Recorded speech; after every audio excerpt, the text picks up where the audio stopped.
And now pay careful attention, my British friends, because our next report features a band that is worshipped on your side of the channel with the devotion that we French usually reserve for the legs of frogs and pretty women. Of course, I'm talking about New Order, or rather Revenge, the group that has caused so many rumors about that breakup of New Order, since Revenge was formed by New Order's bassist, Peter Hook, while Barney, New Order's guitarist, went off to start electronic in the company of Johnny Marr. Did you get all of that? Well, in spite of all the stories to the contrary, New Order are not about to split up. The proof, they're about to record the theme song for the English World Cup squad, and I hope it will be better than the French one, which is a little more than Allez les Verts, allez les Verts. That said, Peter Hook is still not a happy man, and he thinks there are too many stories circulating about New Order. So he's chosen Rapido to set things straight. A good choice, indeed.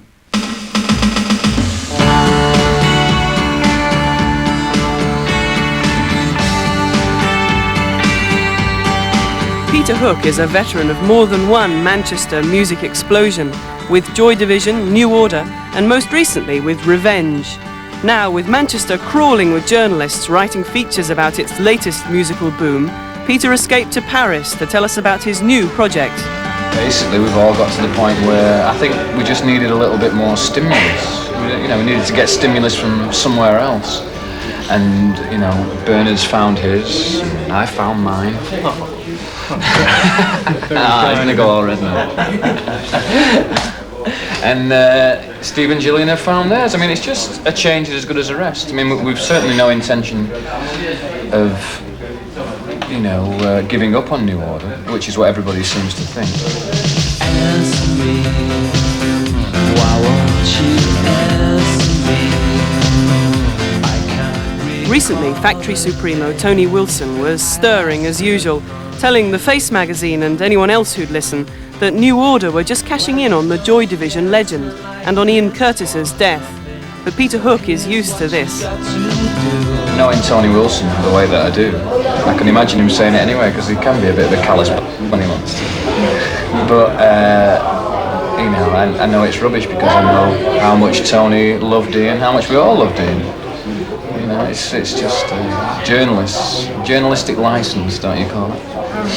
It's not true. It's quite interesting, though. It makes good press.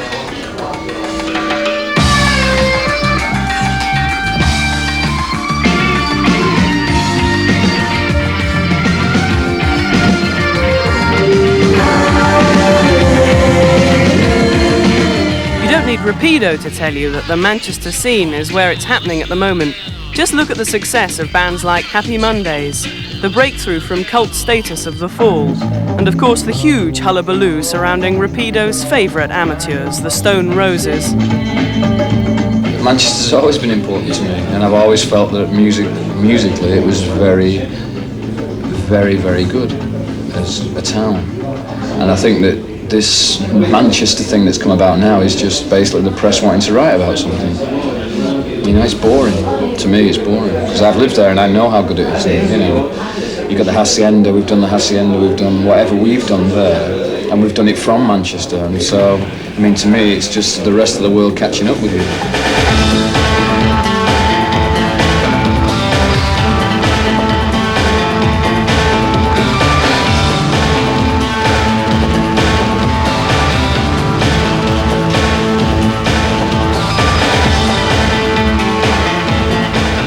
When his new band, Revenge, played the Locomotive in Paris, fans heard Hook's characteristic bass underpinning the sound, just as it had in his previous incarnations. I suppose it is true.